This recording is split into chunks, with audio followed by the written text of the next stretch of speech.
Welcome to IPL news. ഓരോ കളികൾ കഴിയുന്തോറും IPL മത്സരങ്ങളുടെ ത്രില്ലിംഗ് കൂടിക്കൂടി വരികയാണ്.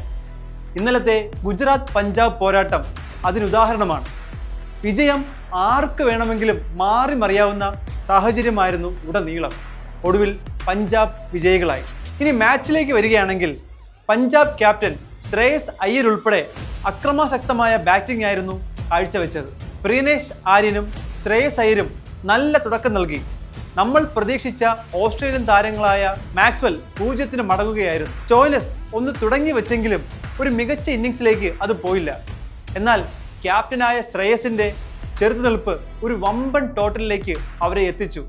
കഴിഞ്ഞ സീസണിൽ പ്രീതി സിന്ധ ആളുമാറിയെടുത്ത ശശാങ്ക് സിംഗ് ആയിരുന്നു ഗുജറാത്തിന്റെ അന്തകനായി അഴിഞ്ഞാടിയത്.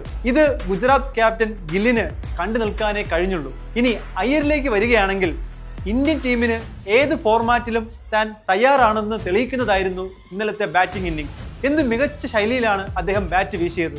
ഒരു സെഞ്ചുറി ഇന്നിംഗ്സ് കാണാമെന്ന് പ്രതീക്ഷിച്ചിരുന്ന എല്ലാവരുടെ മുന്നിലേക്ക് തന്റെ സെഞ്ചുറി വേണ്ടാന്ന് വെക്കുകയായിരുന്നു അയ്യർ. അവസാന ഓവറിൽ ബാറ്റിംഗിൽ നിന്ന ശശാങ്ക് സിംഗിനോട് അയാൾ ഇങ്ങനെ പറഞ്ഞു, നിങ്ങളുടെ ഇഷ്ടത്തിന് കളിക്കുക, എൻ്റെ സെഞ്ചുറിയെ കുറിച്ച് ചിന്തിക്കേണ്ടതില്ല, ഞാൻ ഹാപ്പിയാണ്. എന്ത് വാക്കുകളായിരുന്നു അത്.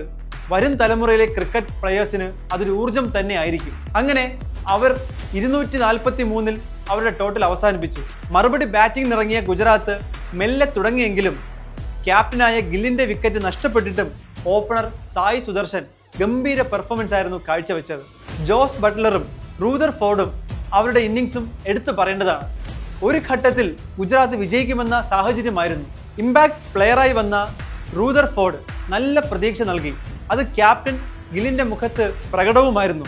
എന്നാൽ പഞ്ചാബിന്റെ ഇമ്പാക്ട് പ്ലെയറായി വന്ന ബോളർ വൈശാഖ് വിജയകുമാർ കളിയുടെ ഗതി തന്നെ തിരിച്ചുവിടുകയായിരുന്നു. റൂദർഫോർഡ് പാഴാക്കി കളഞ്ഞ 10-ൽ കൂടുതൽ ബോളുകൾ ഗുജറാത്തിന് കിട്ടിയിരുന്നെങ്കിൽ അവർ ഈ കളി വിജയിക്കുമായിരുന്നു. കാരണം ഗുജറാത്ത് തോറ്റത് വെറും 11 റൺസിനായിരുന്നു. അതാണ് ഈ മത്സരത്തിലെ ഏറ്റവും കൗതുകകരമായ കാര്യം. എന്തായാലും ക്യാപ്റ്റൻ ശ്രേയസ് അയ്യരുടെ 97 റൺസ് അതൊരിക്കലും നമുക്ക് മറക്കാൻ പറ്റില്ല. കളിയുടെ പ്ലെയർ ഓഫ് ദി മാച്ചും അദ്ദേഹം തന്നെയായിരുന്നു. ഇനി ഇന്നത്തെ മത്സരത്തിലേക്ക് വരികയാണെങ്കിൽ ഇത്തവണ ആദ്യ മാച്ചുകൾ പരാജയപ്പെട്ട ഇരു ടീമുകളാണ് ഏറ്റുമുട്ടുന്നത്. രാജസ്ഥാൻ റോയൽസും കൊൽക്കത്തയും. ഇരു ടീമുകളും തുല്യ ശക്തികൾ തന്നെയാണ്.